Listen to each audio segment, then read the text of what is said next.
Good afternoon, everybody. Good to be on with you today. Dr. Nicole Price. It is such a pleasure to join you today on this live broadcast as we share with the world some of the amazing things that we have been involved with. It's always good to connect with you. I had an opportunity to meet with a number of leaders on the East Coast during the past week, and many of them made reference to some time that they've spent with you last summer. And so, for me to have an opportunity to reconnect again today, for us to talk about a number of things, particularly as we highlight our newest release, the book that we believe will change the world and change the way that people engage with each other, both in their professional pursuits and personally. So, Dr. Nicole D. Price, it's great to have you on today. Dangerous Indifference, the case for culturally responsive leadership is the book that we're going to talk about today. And I'm excited to hear where we go with this and how we share with the world. Yes, yes, yes, yes. It is my pleasure to be here with you. I am particularly interested in talking about the connection between the latest book, Dangerous Indifference, that we wrote together, but also you had a prior book, Radical Empathy, Yes. that yes, you want to tell folks about that for a little bit?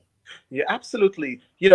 One of the things that we talked about and highlight in this new publication, Dangerous Indifference, it really connects to radical empathy. And we know that when we think of, the term radical, and I always, the educator in me makes me want to always define for individuals, not necessarily because I believe they don't know, but it's always good to provide the background. Radical, as it's defined, is just changing the way that things have been done. And then empathy, of course, we know it's really putting yourself in a place where you're willing to understand the journey of someone else. And what a time for us to encourage and inspire people to think about the importance of living their daily lives from a place of empathy, but not empathy as we have known it, as it has been defined for decades, but in a radical way, where we're going above and beyond um, to show people who have very different lived experiences than we do, that we see them, that we hear them, and we are willing to understand what their journey is. And so that is the connection, right, to the book that we just released, Dangerous Indifference, because we want people to understand that empathy is important. And it's interesting that, to me, you absolutely cannot engage in empathy if you are indifferent. And so that's what brought us here today to talk about dangerous indifference, or Yeah. the danger of indifference, and making the case for culturally responsive leadership. We just mailed out hundreds of books yesterday to superintendents all over the country. I'm looking forward to them receiving those. But before they get them, um, I wanted to have you share, if you wouldn't mind. There's a page 74 in the book, where we specifically contrast having a sense of belonging versus feeling as if your cultural norms are being ignored and excluded.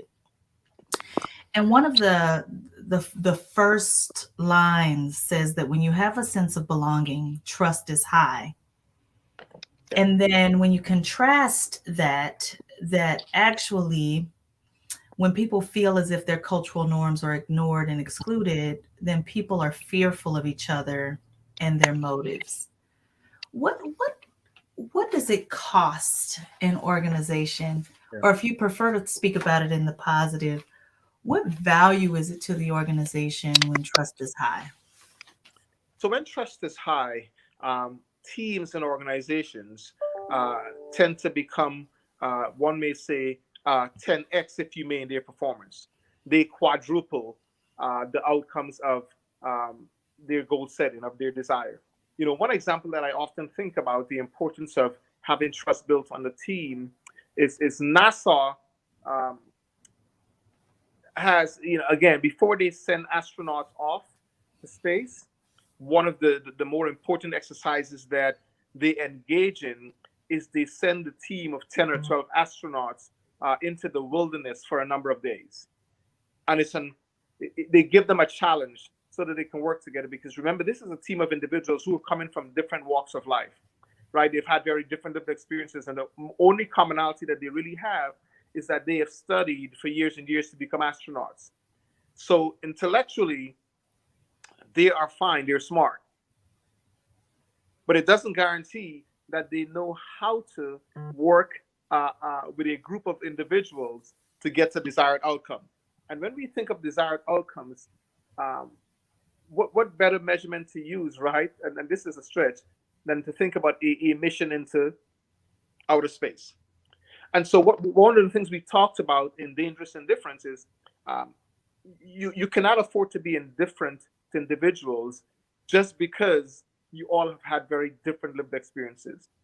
And so, building trust, while every organization and every team may not have the resources to send folks off into the wilderness. But what we talk about in Dangerous Indifference, and we provided some tools, is that there's so much more that you can do to build trust in a team. Yeah.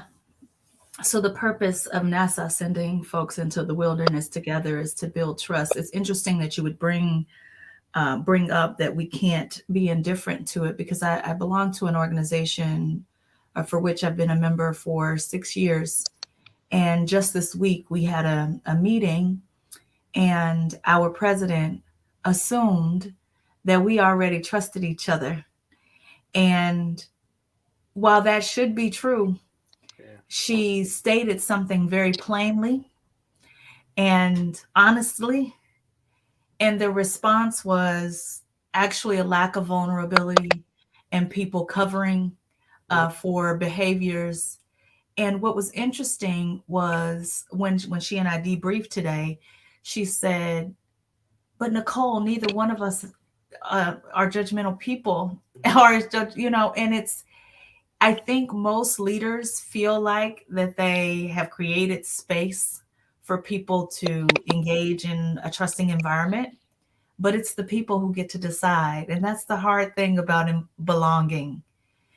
I might do everything possible that I think makes you feel included or feel a sense of belonging. Yeah. But if you don't feel it, I'm still not doing it. Yeah. Yeah, it's often superficial, right? One of the things that we've seen, you and I, as we've traveled the country, um, coaching teams, leading teams, developing teams, we see environments that are rather superficial, but it doesn't mean that it can't get better. The reason we like to share the NASA piece is NASA, and when NASA creates this environment and they send the team of astronauts off into the wilderness, it's for a minimum of 7 days. It's usually for 7 to 10 days. And the goal behind this is so that they're forcing these individuals, these astronauts, to be able to work in uncomfortable environments together, so that they have to trust each other. They have to start to depend on each other. Because getting to the desired outcomes requires you to be dependent on the person who's next to you. And in Dangerous Indifference, I think we highlighted that one of the biggest challenges of leaders today, whether you are a school leader or a military leader or in healthcare or in the business industry, is you are expected by a board, by your CEO, by someone else, to get outcomes that your predecessors were not able to achieve. And you're expected to do so with a team of people, in many instances, who have very little in common. And so leading is not the hard part. It's getting a group of individuals who don't necessarily share the same perspectives, the same desires, the same culture, getting them to work together to get to that outcome. Yeah, we talk about it at Lively Paradoxes, helping difference get along. Yes. That Yes. leadership is inclusive. Yeah. So, in that same regard, I think it would be hard to find someone who would say, you know what, I don't see the value of spending time to create trust. Um, but I will, in that same regard, I think that people feel like they have to do this one big thing, and then they can coast for a while, Mm-hmm. and then they have another event, and Yep. then coast for a while. What's your general reaction to that idea? No, so you need to be consistent with your trust building processes, because essentially what happens is, uh, individuals are often in a place whereby they're not willing to be vulnerable until Mm. they see something that is proven by the leader. And so sometimes we talk about when we're doing these cultural responsive leadership trainings and talking about dangerous indifference, the ABCs of trust, right? And the ABCs of trust, the A um, in the acronym really stands for, or you can even do ABCD, and I'll give you the D has to be added to this. And the A usually stands for you have to be able, meaning you as a leader, you have to be able to demonstrate that you are capable and competent to do the job that you're doing. The B is you have to be believable, right? Mm. You have to be able to act with the highest level of integrity. People need to know that what it is you're doing is aligned with what you say you're going to do. Mm. All right. We know that there's a saying that I don't, believe what you say because I see what you do. People in organizations and on teams usually spend about 20% of their time watching and observing what the leader does. Mm. Sorry, 20% listening to what the leader says, and 80% watching what the leader does. So the 80-20, 80-20 rule. It's the 80-20 rule, but it applies to trust. So they Mhm. spend 20% of their time listening to the leader, reading the leader's communication and emails and messages, but they spend 80% of their time watching, observing the behaviors, and they want to see that there's no incongruence in that. The C in the ABCD of leadership is about connectedness. This is where we talk about in Dangerous Indifference belonging. The C is about connectedness. It's about demonstrating that you care for and you care about others. People want to know that on their worst day, when things are not going well, that you are a leader who will say, "I see you, I hear you, and I'm going to support you." That is the C in the ABCDs of trust building in relationships on teams and organizations. And then the D is you have to be dependable, Mm. right? People need to know they can depend on you. We use the NASA experience because can you imagine going out into outer space when your life is dependent on every decision that the person next to you make? Well, similarly, regardless of the role that you're serving in or the team in which you are leading or participating in, people want to know that they can depend on you. Teachers want to know they can depend on the teacher next to them to cover their class when they need a bathroom break or a lunch break. Police officers want to know that they can depend on the person who is riding along with them to make a good decision when they're not necessarily making the right decision. They want to know that if they're going to make an error in judgment, someone is going to pull them back and say, "You're not making the right decision." Yeah. Right? So you Yeah. have to be dependable. And so, for those of you who've just joined, we are talking about content in the latest book, Dangerous Indifference, The Case for Culturally Responsive Leadership. If you would like a copy, please email info@livelyparadox.com to request one. Our hope is really for this particular project to just get more people thinking about how to be more culturally responsive and less about using this particular book as a way to make additional revenue. We are really trying to spread the word because this year we are focused on empathy. And if you have not followed Daily Empathy 365 on Instagram, it is our hope that you would do so. It is so easy, Doc, to just say that trust is important. As I was saying earlier, people know that trust is important. But even in our personal relationships, sometimes we will just assume that because we have a certain amount of time together, or because of the nature of the relationship, Yes. or because we should trust each other, that trust is there. What are some ways that you personally check to gauge trust levels on your teams? So there are three things that comes to mind for me. The first is I want to make sure that I take ownership of teaching individuals on my team about trust, about the importance of trust. And it's okay to go back and revisit the definitions of trust, right? So you want to be able to build capacity in individuals, so you have an aligned definition of what it means to be a trusting or trustworthy team. The second is to really teach them about not just the importance of trust, but to teach them in a way that they understand that their lived experiences, while different, is valued equally on the team. And so, regardless Mm. of their race, their gender, their ethnicity, or their qualifications, it's important that you highlight for everyone on the team that their voices will be heard equally. No one voice is more important. And then the third thing to think about is you want to have clarity of roles and responsibilities. When people Mm. understand their role on a team, when they have clarity about what is expected of them, then trust increases. But if there's confusion about who should be doing what at what time, you tend to diminish trust. Let me add one more, and this one is incredibly important. And we talk about this to some extent in Dangerous Indifference, the case for culturally responsive leadership, and that is the idea around focusing on psychological safety, Mm. right? People want to know that they can be vulnerable. And this applies not only to your professional pursuit, but in personal relationships. People are not likely to be vulnerable if they can't trust you. They're not going to trust you.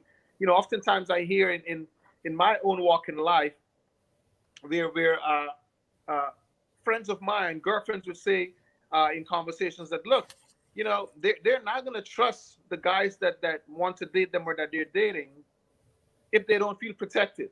Mm. They're not about to trust a guy who doesn't walk on the side that is closest to the road when they're walking along the sidewalk. They want to be able to depend on individuals. And so building trust requires you to create psychological safety in the environment in which you're in. Which, one thing that I'm learning about and I have on my list this year is just trauma informed care. Yes. And knowing that some things that cause some people to feel a sense of safety are different for one group versus another group. Yes. And leadership is a hard job. It's a quite boring job if you do it correctly, but it is a very hard job because you have to keep at the forefront of your mind, even if it's not at the forefront of other people's minds, that every day people are trying to make sure that their basic needs around safety are being met, that their basic needs around their lived experiences adding value are being met, that we all understand and appreciate the same definition and are in alignment about trust. And it's why do you think we forget those things though? They seem so basic. Yeah. In some instances, I believe we forget because we don't prioritize it as important. Mm. So it's an intentional forgetfulness. It's not that it's not on top of mind for you. People don't want to spend the time on it.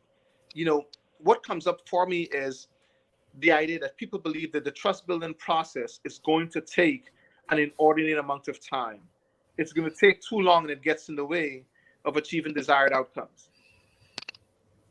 As I reflect on the work that you and I continue to do across the country, whether it's with Dangerous Indifference or Cultivating Culture, another set of work that we do, we create trust building opportunities at the beginning of every single session, Mm-hmm. right?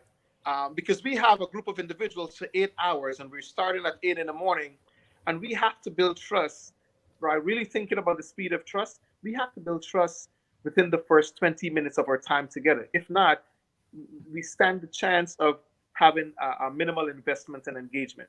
Yeah, we have interference and people get derailed, and we start talking about things that help people to feel safe instead of the content that they need to hear. What I think is interesting is that you had to convince me Yes. to take time at the beginning of every meeting to make sure that we did a check-in to see just, hey, how are you doing? Mhm. Because I was probably chief among the sinners Right. for saying, hey, we good? Let me ask you about this project real quick because we don't have time. But I invite everyone who's listening to just really think about what does it take to just say what's on top for you and listen to someone. Most people are going to take a couple minutes. But if that couple minutes helps to build trust and understanding, it's a couple minutes that's well worth it on your team. And so I just want to invite folks that if they are interested in Dangerous Indifference, the book that they would reach out to info@livelyparadox.com to request a copy. We send hundreds out to leaders all over the United States, even in Alaska. So we didn't do just the continental, the on the on the basic landmass. We sent them to superintendents all across the country, just really hoping that people will find tools and strategies that they can use Yes. that will help bring culturally responsive leadership to life and help it not be so confusing. The Yes. top, the topic can feel big and can feel confusing, and I think I've heard some people think about it as exclusionary when it's everything but that. We are creating a sense of belonging for everyone on your team. Absolutely, we are. Of course, I'm constantly looking back and reviewing the work that we've done, the content of this book. And on page 73, one of the things we talked about is that we have to be intentional about practicing social emotional learning, right? And the SEL is a great way for us to do the trust building. And so, what we talked about on page 73 is we said that the building a trusted environment and looking at SEL can be accomplished by just creating a safe, positive, and mutually beneficial space and environment. That is exactly what NASA intends to do when they send their astronauts into the wilderness on a 7 to 10 day trip.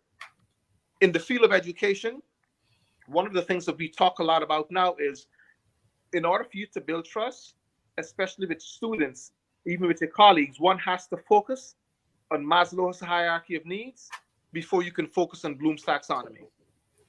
Yeah, You have to yeah, meet the needs, the basic needs of people before you think about intellectually engaging content. yeah. If you're trying to teach me anything, you need to make sure that my needs are met. And if I can just offer up a basic example, my mother used to give so much, so much, so much, so much.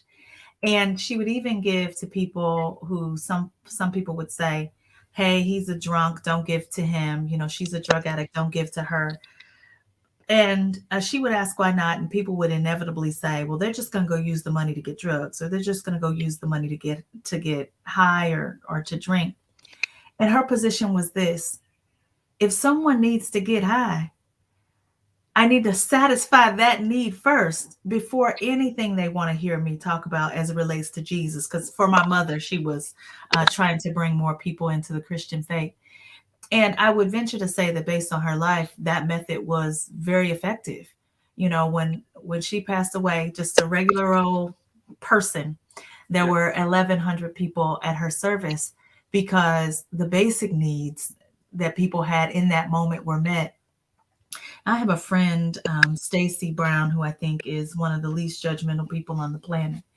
And I have always inquired about how is it that he can engage with people and not um, judge where they are at that moment. And one thing that I think is consistent of all the people that I've studied and in my friendship with him, it is understanding that wherever a person does, it makes total sense to them. Yes. Whatever they do, it makes total sense to them. And it is cognitive empathy at its finest. And that's all that you tried to help people understand in the book, Radical Empathy, which is going to prompt our empathy revolution this year. Yes. But it also is a critical component of dangerous indifference. It is, and I'm looking forward to, and so are many others who have given us feedback. Looking forward to the empathy revolution, because we have to think about the way we have engaged with each other, how we've exhibited empathy, and we have to evolve. And one of the key pieces about the book Dangerous Indifference, Dr. Price, is the fact that we were intentional about providing tools and strategies for individuals. So we don't want you just to be able to read the content and grow and develop individually, um, build your own capacity. But we want to give you tools that you can use in an environment that helps you to build trust in a team, helps you to bring people along, and helps you to elevate the lived experiences of everyone else. One key example I can think of is we often share with leaders and we challenge them to think about the fact that regardless of how large their team is, particularly their executive team, their direct reports, within the first 30 days of a fiscal year, of a school year, of embarking upon a mission, they should know at least one thing about every member of their team that is not written on their resume. Mm-hmm. Because we know what's on someone's resume, but you ought to be able to talk a little bit about and know that they have an 85-year-old. Your chief of staff has an 85-year-old mother at home um, who's disabled. You ought to know that your executive assistant um, doesn't celebrate holidays for some reason. You need to know to some extent, what is their favorite dessert. And while some of these things sound simplistic, it's the fastest way for you to build trust. Conversely, if you don't focus on building trust, especially when you're thinking about difference, you will see how quickly trust will be eroded. And to the extent where it's going to be so difficult for you to get it back. And it costs our organizations. That's the thing. I think sometimes when we are sharing this message of empathy, Yes. talking about cultural responsiveness, that people think that it is something outside of the operational focus, that Yeah. these things are drastically different. And it's like, no, this is what allows you to make good on, to elevate, to be more efficient in your quest for driving for whatever outcomes you're being rated against. Absolutely. Absolutely. The task for leaders today is to make sure that organizations are meeting success. When there's no trust on teams, one of the first things that happen is people tend not to optimize their performance, meaning that Mhm. they don't give you not even close to 75%. Mm-mm. Right? We know that Gallup tells us is something along between 60 or 70%. Mhm. In the last week, we've seen more than, I think, 500 or 5 million people leave their jobs. And it's a lot easier in this virtual world. It's just as easy as changing your email address. You don't have to do much. It is, and people have options. But when there's trust building on a team, people will show up to work sick, ailing, and in pain to work for you. I have personally experienced that. I have personally experienced that. I don't advocate for it. I want people to be well, but I have seen that when trust was high, we're doing really impactful work. People are bought into the mission. Man, I've seen people show up in some powerful ways. Leave people with a final thought about dangerous indifference before we go. Absolutely. Thank you for that. This is groundbreaking work. The feedback that we've gotten thus far from people who have read Dangerous Indifference is, where were you with this book 10 years ago? I've heard one person say, one leader, that the reading this book and looking at the tools and strategies will definitely help them to move their team in a different direction. In this case, this particular leader who leads 20,000 teammates organization said, this is exactly what I need. His exact words were, we've talked a lot about diversity, equity, and inclusion, but I'm realizing that we could not have gotten to diversity, equity, and inclusion without me becoming culturally responsive. And so the Dangerous Indifference is designed to do just that. Yeah, it's the linchpin. All right. Well, listen, it is always a pleasure. I want to just remind folks that if you want a copy of Dangerous Indifference and it's just not in your budget, feel free to email info@livelyparadox.com with your address and information, and we will get a copy to you. Thank you so much, Doc. It's been fantastic. Dr. Price, it's been great to being on with you today. And folks, thank you all for joining us. Remember, you can move along in this continuum of becoming culturally proficient. Just take a read of Dangerous Indifference, The Case for Culturally Responsive Leadership.